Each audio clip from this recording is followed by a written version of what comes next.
அனைவருக்கும் வணக்கம். இன்று நாம் ரோமர் அதிகாரம் 3 கிறிஸ்துவின் விசுவாசத்தின் மூலம் நீதிமானாக்குதல் என்பதை ஆராயப் போகிறோம். இந்த அதிகாரத்தில் பவுல் மனிதர்கள் தங்கள் சொந்த முயற்சிகளால் நீதிமானாக முடியாது என்பதை விளக்குகிறார். அறிமுகம் செய்வதை விட இயேசுவின் மீதான விசுவாசத்தின் மூலம் நாம் கடவுளின் நீதியை பெறுகிறோம். இப்பொழுது பவுலின் வார்த்தைகளை கேட்கலாம். என் சகோதரர்களே, யூதருக்கு என்ன பலன் உள்ளது? அவர்கள் கடவுளின் வார்த்தைகளை பெற்றனர். ஆனால் சிலர் நம்பிக்கை இல்லாதிருந்தால், அவர்கள் நம்பிக்கையின்மையின் காரணமாக கடவுளின் நம்பிக்கையை ரத்து செய்ய முடியுமா? இல்லை. கடவுள் உண்மையானவர், மனிதர் பொய்யாளர். ஆனால் நாம் பொல்லாப்பு செய்து கடவுளின் நீதியை வெளிப்படுத்தினோம் என்றால், கடவுள் எவ்வாறு நியாயந்தீர்ப்பார்? எழுதப்பட்டிருக்கிறது, நீதிமான் ஒருவருமில்லை, ஒருவனும் இல்லை.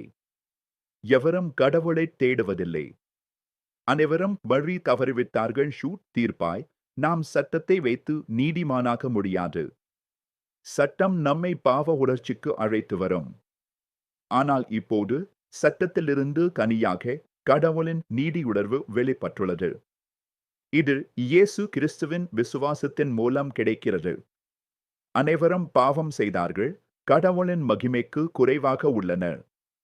ஆனால் அவர்கள் கிறிஸ்துவின் மீதான விசுவாசத்தினால் அவர் அருளின் மூலம் இலவசமாக நீதிமானாக்கப்படுகிறார்கள். கடவுள் இயேசுவை பாவ பரிகாரமாக நியமித்தார்.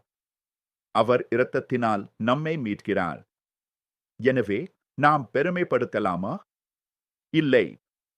ஏனென்றால் நாம் சட்டத்தால் அல்ல, விசுவாசத்தால் நீதிமானாக்கப்படுகிறோம்.